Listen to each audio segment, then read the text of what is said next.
broadcasting house. And he used to come, we were seniors, we were all living in a single quarters, where this Major Muhammad was, where they are staying. So I used to tell them, sir, they fingered you. You were part of that 15th May coup attempt. And you are going to be court-martialed. Here are the orders. We are going to arrest you. I used to tell him. Because he was an ex-MI guy. So we were colleagues. You know, the funny thing about this coup making is that you end up fighting amongst your friends. Oh dear. You know, so he knew that it was coming. And so then came June 4th. And I was adjutant. And again, as adjutant, you are in the thick of things. You will have. By this time you were captain? No, I had not made. I was a senior lieutenant. We are just waiting to be promoted. Okay. Just waiting to be promoted. So, started June 4th. Actually, I went to this, my same commander who said that they should take me away. I said, sir, when these coup rumors are coming, we armed all the people and give ammunition to the officers. We don't give ammunition to the other ranks so that we can maintain control. And we don't sleep in our rooms. We are all on standby. He said, I was trying to teach him his work. Small boy. You cry your friend. That is Kwasi. The one, they are Ayo. His father is, they are burying the father in Takwa. And that was a Friday, so go to Takwa with your friend. So I left out of anger to Takwa. And I came back the weekend, the Sunday. Immediately after church, I came back. That time, we knew the coup was going to happen. We knew almost when the day it was going to happen. It was a matter of pick up these guys. But my big men were like, Yabo plan, Yele ambush, Yafa, all those sorts of things.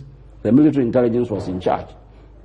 So I got back at about 9:30, 10 p.m. from Takwa. I decided that this coup is going to happen and we will fight some. You know, so as soon as I got to my room, as soon as the driver got to the unit, they realized I was back. So they sent that I should come to battalion headquarters. I was so angry. I said, I came and warned about this coup. And I'm not supposed to be here. I'm supposed to be here tomorrow. So I won't come to the office. That time, my wife was 7.5 months pregnant. Those days, they thought that single quarters, I think one of their friends must have told her that Ukron or Kofa girlfriend Biabeshe quarters was. So I came and there he was with this long stomach sitting there. I said, Abba. So you didn't see all these barriers? You were. She too was a badass girl, you know. The father was a general, so she was not afraid of all these barriers. So I was upset. 10 o'clock. As soon as I lay down, I must have slept. The next thing I heard was, pow! Everybody jumped. It was about 1 o'clock in the morning. Blackout.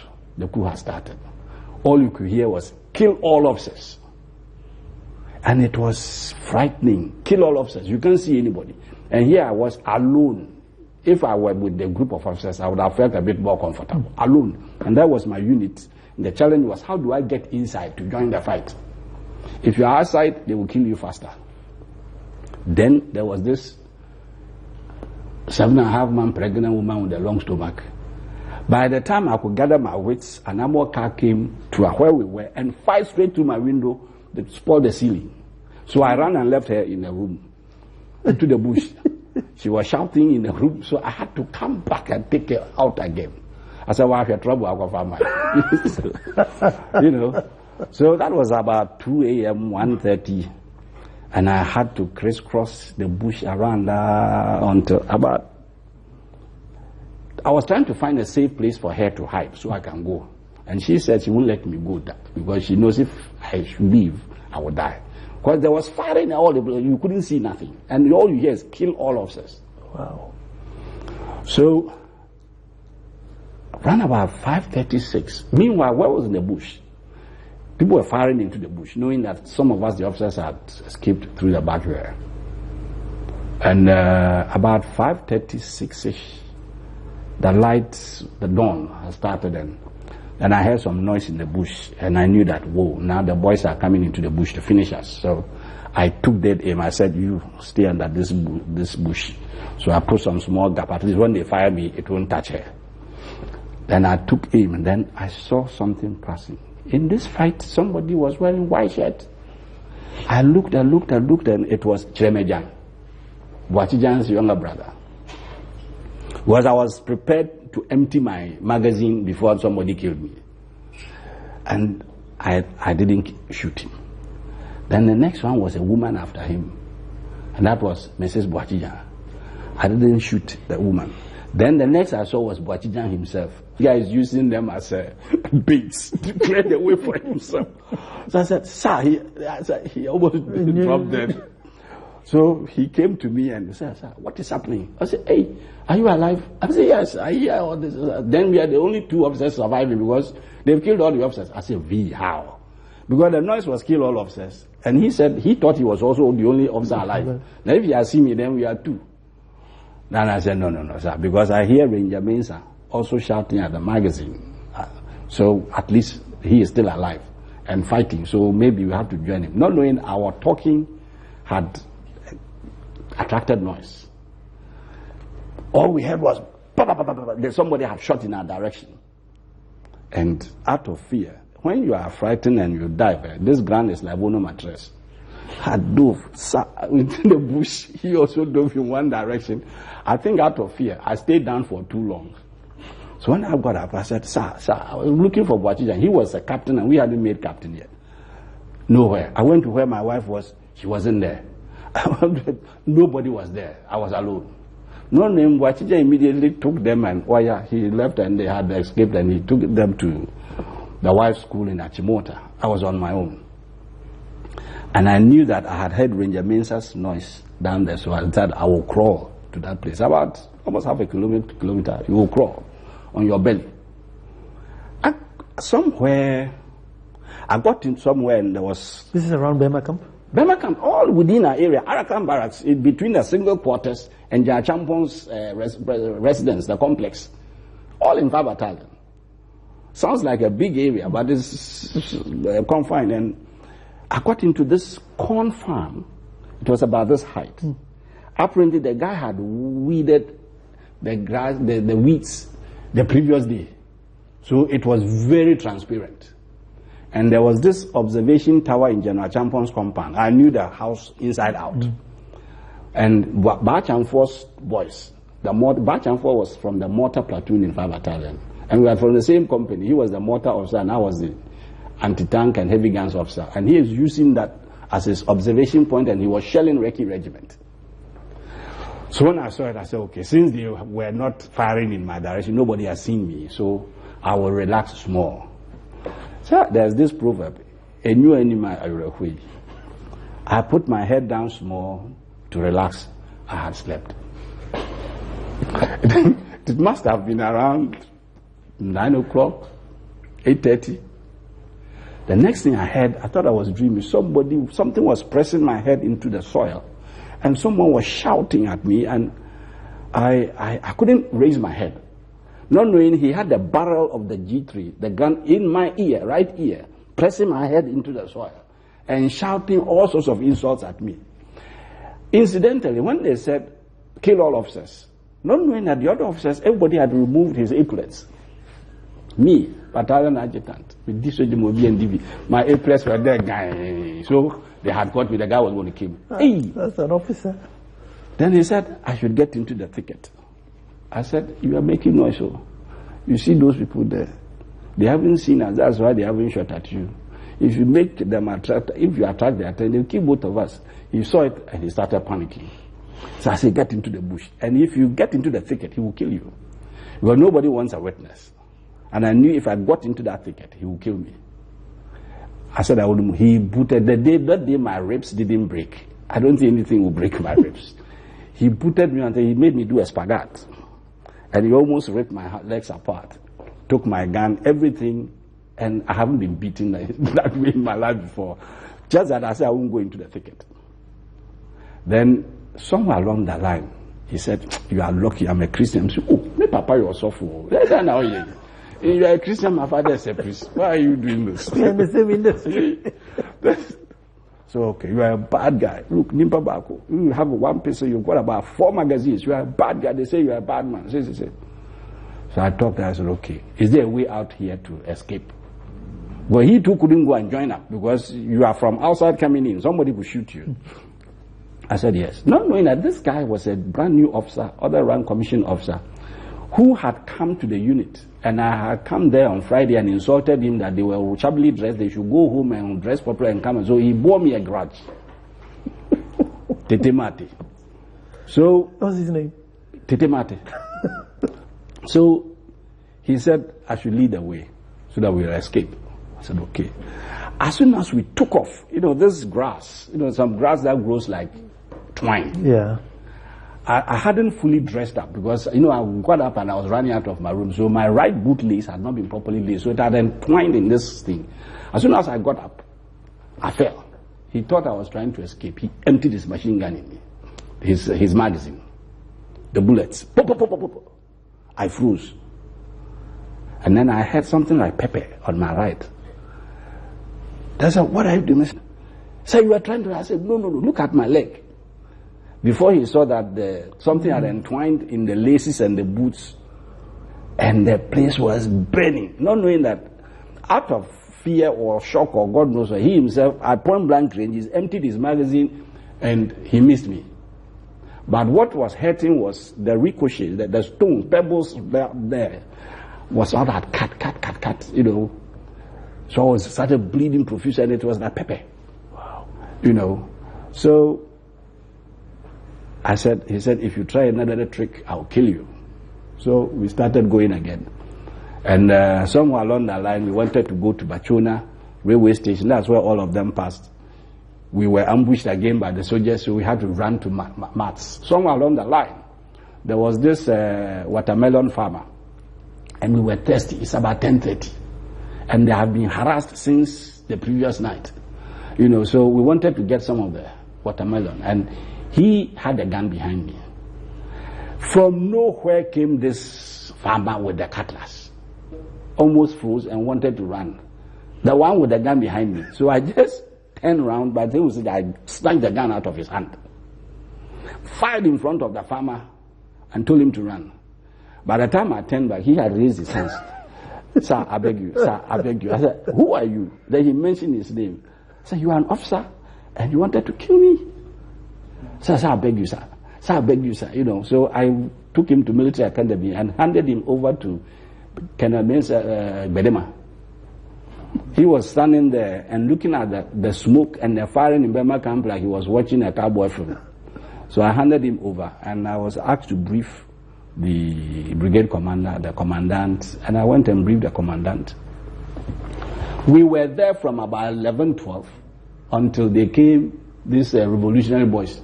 They came and just arrested the brigade commander and everything. Luckily, my father-in-law, his nephew, was one of the armor car drivers. Who was the father-in-law then? General Chumesi. Okay. That's my wife's father. Okay. Mm-hmm. Was one of the armor car drivers. Suleiman and Sita were now at brigade headquarters, fully loaded and wanted to mount an assault on Burma camp. So the drivers were there. Came these revolutionary soldiers, like Red Indians, Mule noise, they came there and they arrested the man. And I asked the soldiers, the recce drivers, to go and hide in the cookhouse. So they hid in the cookhouse. So when they came, the armor cars were there, loaded till the tires were even going flat with bombs and whatever, but there were no drivers. So they left. As soon as they left, Bempa, who is that my relative through my wife, and the recce drivers came and said, sir, so what do we do?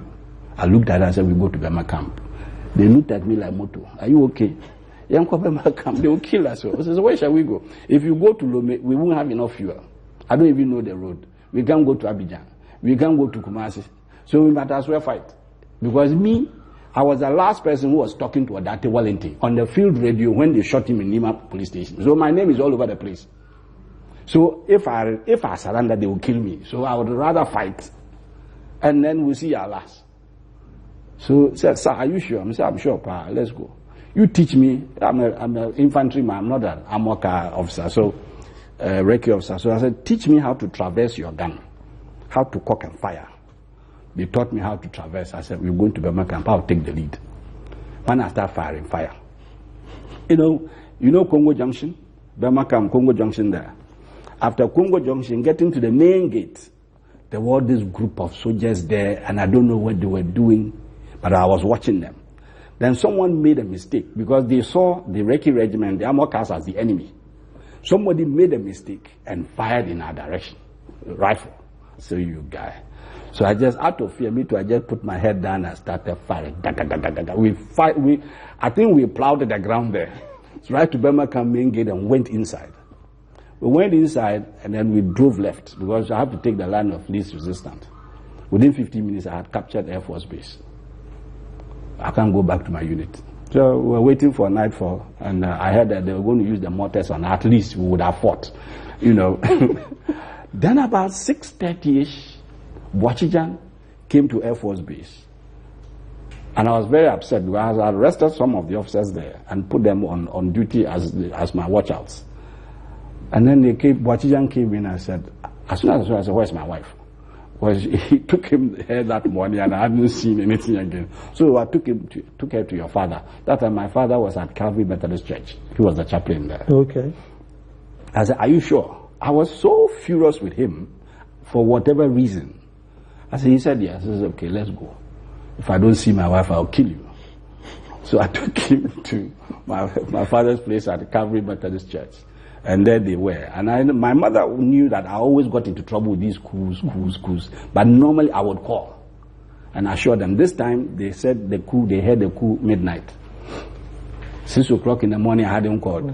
10 o'clock, 12 o'clock, now everybody was crying. They knew that I was dead. Then suddenly here I was looking all scruffy and the blood had caked in my uniform, you know. And so they said what it was and I told them and I saw my wife. And we went back to Birmingham. That was June 4th for you. So we ended up, they started arresting all the officers, you know, in the camps. And so finally, they had to bring me back to 5 Battalion. I became Adjutant AFRC Headquarters. And with my unit, we had to resist the possibility of arresting officers in 5 Battalion. Otherwise, the revolution had died. So I became Adjutant Old Regime, Adjutant New Regime, Adjutant AFRC Headquarters. That's where me and Rollins started becoming friends again. Capt, I can't live without your life in exile because somehow you ended up in Lome. Yeah. Again, me. After the June 4th revolution, after the handing over, there was a demand administration. And somehow, because we were very active that time, my name came up as I'm a rebel. So I was in town one day when I was told that your name has been announced that Middle East, when you are going to Middle East, they don't announce on radio. Me, George Patterson, Richard Addo, Ranger Mensah, Kwashiga, we were the bad boys. They thought we were the bad boys and were supposed to go to Middle East. So I left for the Middle East ahead of my unit. Sharp, and I got to the Middle East. And they will not let me join my unit. So I was hanging because they thought I was a bad influence. And for what reason I didn't know. So I was posted to Unified Headquarters. That time General Erskine was there. And I went to see General Erskine. He knew my father. So evenings we would go and have a chat. Then he asked me, Ojam, that's how you would call Ojam, boys, he bought me, you know, and I was a black man commanding a white platoon. They posted me to the Norwegian commander. Mostly they didn't want me in Gambat for whatever reason. So they posted me to the Norwegian commander as an ops room operations officer. And Norbert was supposed to detail, continuing to defend Nakura. That's the Unified Headquarters. And that's how I got there. So when I got there, here is me, the black man commanding Norwegians, Irish, Senegalese, a very composite unit. So Erskine sent for me, and I got there, and he knew my father. So actually, these boys, they are very racist, so especially the camp commandant. It's an old British major, very, very racist. So be careful of them, but evenings when you have time, come. So I did 3 months with him at the headquarters. Interestingly, we were attacked twice, and we were able to repel them twice, and for being pushed there, I got 2 citations, which had turned the tables in my favor. Right? And then I had a chance of also escorting the Unifil logistics convoy from south of Lebanon, Nakura, to Tripoli, the port in the north, and bringing them back. And it was exciting. You will fight going out and fight coming back. So me, it was a good experience. You had proper combat experience in there. Then we came to Ghana. Now I had been promoted captain. And I got back to Ghana. And they still wouldn't let me into my 5 Battalion. Shortly after my disembarkation leave, they said, Captain Koomson, now you are going to brigade headquarters. I said, what is it in the unit they think I did? They don't want me to sit there. Captain, hold on. Let me take a quick break here so we'll continue. Very much for staying. Captain, so you're back into the regiment now. They won't let you into the team. But how do you manage to find yourself in Lomé? Oh, like I said, I was posted to brigade headquarters. Now as a brigade intelligence officer for the Southern Ghana. Just then, I think I was posted there barely 3-4 months. Rollins did his coup again. Now I was the IO, and naturally I was the brigade intelligence officer. I have to fight. You can't run.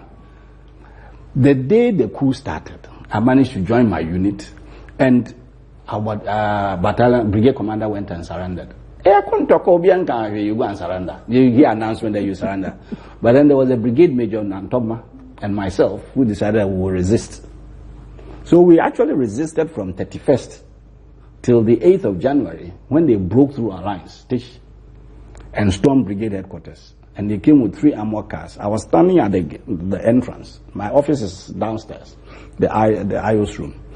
And I was there with one Captain Tete from Engineer Regiment. And they came, and this armor car came and stood right in front of me. And this Sergeant Major jumped down, either Kunu or Paha, one of the, I keep on confusing the names, from Reki Regiment, which is just across the street from our battalion. He jumped down, and he had this piece of paper in his hand with names on it. Not knowing there were the names they were to pick and kill. So they got here, and he told the guy with the armor car that even if I bat an eye, he should send me to my maker. And he was staring into the, you know, this armor car, the barrel is not small. So if it fire at you, I see the guy traversing the gun and then rest it on your chest. So I had my hands folded, I had my pistol here, so you don't want your hand to come down, otherwise they will mistake it like you want to do something. And then they came, they asked, where is the brigade major? I said, upstairs. So they went upstairs, not knowing the man was asleep. They picked him, we had a lot of commotion, papa, they brought him down. They slapped him, he fell onto another landing, and I was sweating. Nobody had done anything to me, my top was already soaked with sweat. And then they asked him, where's Captain Koomson? I turned my body like this, and I saw him eyeball to eyeball, and it was like, shut up. So I turned around, I said, I gave him exit, he's gone to Birmingham. And here was a Reki Sergeant Major who knew me, but was asking for Captain Koomson. Luckily, the last time I dressed, I had taken off the uniforms that had my name inside, and now I wore a uniform without name. Because I was in Israel, and I did a commando course in Israel, and I had all this Koomson, Ghana Army, with my flashes, you know. This day, I was wearing something with no name. So they said the guy standing next to me was rather Captain Koomson, so they caught him. Within that 3 seconds, the way they beat him, until somebody said that he is not Koomson, so they let him free. So the armor cars left. And they killed Major Nantoma before they even got to Air Force Base. And another officer helped me to escape from Burma camp, from that place. You know Teshi? Yeah. He said if he picks me in his car through the gate, they will catch all of us. So he is going to take his car. He had this 3-month-old baby. So he will put him on the seat. Nobody will harass a 3-month-old baby. And if I can get onto that lagoon bridge from where we were, by the time he gets there, he will take me. Come and see steeplechase. I had to jump this one. How I jumped, I don't know. Went through the mud and water, and I got to the bridge, when he was there. He picked me up, and when we got to Trade Fair site, you saw the armor cars coming back. They said, Koomson and Ejina, so they were coming to pick me. That's how I escaped from brigade headquarters. My friends organized for me, and they smuggled me to Togo. Wow. At which point did Mrs. Koomson come in? Mrs. Koomson? Yeah. Where did you meet? Mrs. Koomson, I never met her until I left Lomé after some years for Germany. And then I met Rawlings in 1998. And he said, I don't know how to, you know, because we're branded bandits, those days will come, so we'll come back to Ghana, try to make a coup, it won't succeed, we'll go back to Germany, all sorts of things. I said, now there's democracy, come back home. So 1968. So Rawlings invited you back home? Yeah, I came back as his personal guest. After tormenting him? Because I said June 4th, we became close. And then the harassment started again. But, hey, it was professional. It was nothing personal. So he came to Mother Teresa's funeral. On the way back, the airport authorities organized and I was able to meet them. They wanted to see whether I really did know him. And we ended up talking. He invited me to come back to Ghana. And although I was head of human resource, Dusseldorf Airport, the company, I was prepared to leave everything and come back to Ghana. I was never satisfied. So I decided to come back to Ghana. And then I came, I think it was October, November, thereabouts, to Ghana. And that's when I saw my mother. Since 82 or 81, I saw my mother in 98. Wow. No, 99 October. 99 October. She was now an old lady and thinking about me and my brothers had made her deteriorate. My dad had died. I couldn't come for the funeral. And she saw me after all these years, almost 20 years. And she just put her hands on her chest and said, she stood there, wouldn't come to me. I said, Mom, it's me. Oh, it's me. I said, yes. Now, what's a bra? Did they say, are you allowed to come back home? And then my younger brother stupidly said, no. She said, go back. I said, stop that nonsense, Mama, it's not true. So I sat down with her for a while, and I said I had to go and see my elder brother who was in jail. And so I didn't spend much time with her and said I will come back the next Monday or so. That was it. I got back to Accra. There was an alarm, false alarm, that all my colleagues were now battalion commanders, and they had come back to Accra, and one of them was hosting me at dinner. An alarm blew that we were there, so they nearly lynched me again. So I ran away back to Togo, to Germany. The next Monday, the IGP calls, that was the Namfori. Hey, Minua, where are you? The old man wants to see you. I insulted him well. So people want to kill me. So who's the old man? I don't have any old man. I'm a German. I don't have any old man. I'm gone. I'm in Düsseldorf. So, how? I said, but you wanted to kill me last night. I said, it was a mistake. I said, so I was in Germany, and then they told me that my old lady had died. I broke down, because when I had a chance to spend time with her, I spent only 15 minutes or so. Said me and I went back. So I came back to bury my mom, and then Rollins said that I could come back. So December 99, towards 2000, I came back and refused to go back. A story and a half. A story and a half. I could sit here for 3 days and just listen to the story, but wow, what a story. Hope you enjoyed it. But if you're watching it on Friday, right after News File on Saturday, this will be repeated, and I'm sure you'd want to sit down and get all the details of this story. What an amazing story. Captain, thank you so much. You're welcome. I've enjoyed every bit. It's a pleasure. Well, thank you very much for watching. Until next Friday that I come to you with another personality, have a beautiful week.